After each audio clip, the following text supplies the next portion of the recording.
recirculation forge sur DS3 THP, histoire de vous montrer comment je l'ai installé. Sur YouTube, il n'y a pas beaucoup de vidéos qui expliquent correctement le montage. Donc moi, il faut savoir que j'ai plus la boîte à air d'origine, donc c'est un peu plus facile. La dump valve à la place de la dump valve d'origine, tout simple, on la met en place.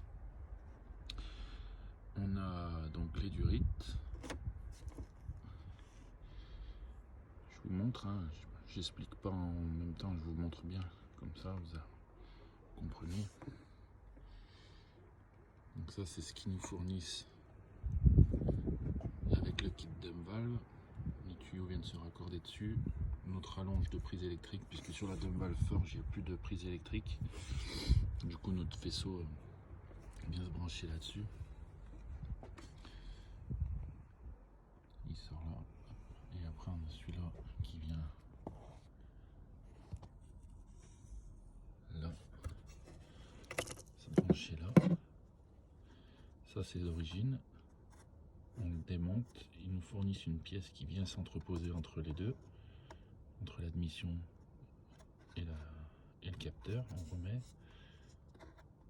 Ça se monte plutôt bien avec les joints, pas trop de problème. Donc notre durite, celle-ci c'est la grande, elle vient, elle vient derrière, au-dessus, elle vient sur l'extérieur de la dump valve, et celle du milieu, on va dire, hop, elle vient sous la prise électrique. Donc la prise électrique qui est fournie par Forge, moi je l'ai fait passer sous mon filtre, elle est raccordée dessous à l'électrique d'origine. Donc dans le manuel ils nous font installer ça tout en dessous là-bas. Je vois pas l'intérêt pour se faire chier.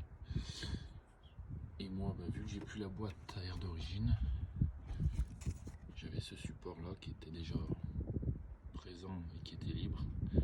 J'ai simplement fixé ma patte dessus à l'horizontale au lieu d'être à la verticale. Ça changera pas grand chose au fonctionnement, mais au moins j'ai un accès plus direct en cas de durite qui se perce ou qui se débranche. Puis voilà.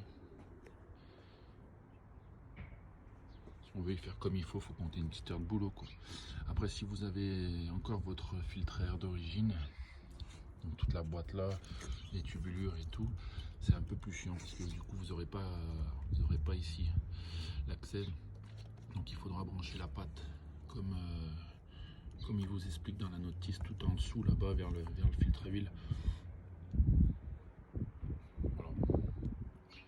Comptez une petite heure.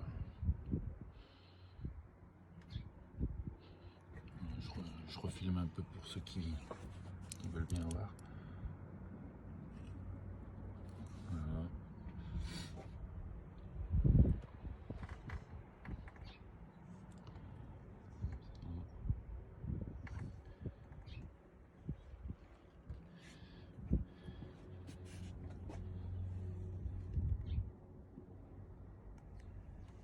Il n'y a rien de bien compliqué en fait, hein. Voilà. J'espère que ça va vous aider. N'hésitez pas à commenter et partager. Merci.